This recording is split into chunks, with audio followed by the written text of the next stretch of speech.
مرد شادی کے معاملے میں ہمیشہ خوبصورت عورت کو ترجیح دیتا ہے کیونکہ ذہین عورت کو بے وقوف بنانے میں بہت مشکل پیش آتی ہے۔ رشوت لے کر سرکاری کام کرنے والے حضرات جنازہ لازمی پڑھا کریں، دیکھا کریں کہ مرنے والا کتنے خزانے ساتھ لے کر جا رہا ہے۔ جس تعلق کو قائم رکھنے کے لیے ہمیشہ آپ کو ہی پہل کرنی پڑے اسے خدا حافظ کہہ دینا بہتر ہے۔ آپ بہت قیمتی ہیں، خود کو بے قدرے لوگوں کے پیروں میں نہ گرائیں۔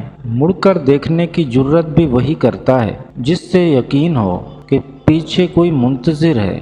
رنگین لباس پہننے سے زندگی کے کھوئے ہوئے رنگ کبھی واپس نہیں آتے۔ رشتے نبھانے کے لیے وعدے یا قسموں کی ضرورت نہیں، بس دو خوبصورت دل ہوں، ایک اعتماد والا، دوسرا احساس والا۔ دو دن کی دیکھ کر خوشیاں تاعمر رلاتے ہیں، ہائے یہ سفید لباسوں میں کالے دل بھی کیا خوب قہر مچاتے ہیں۔ باقیوں کے لیے حادثہ ہوتا ہے، جس پہ گزرتی ہے اس کے لیے صدمہ ہے۔ جب پردے کا حکم ہوا تو دنیا کی بہترین عورتوں نے دنیا کے بہترین مردوں سے پردہ کیا۔ جس عورت کے سینے پر کہیں بھی تل ہو وہ عورت بہت صبر والی ہوتی ہے۔ دنیا کا سب سے زیادہ جذبات بھرا رشتہ ایک جوان عمر بھائی کے لیے اس کی بہنوں کا ہوتا ہے، اور ان جذبات کی شدت کا احساس کسی بھی طرح سے اٹھتی ان کی طرف صرف ایک نگاہ سے ہونے والی تکلیف سے لگا سکتے ہیں۔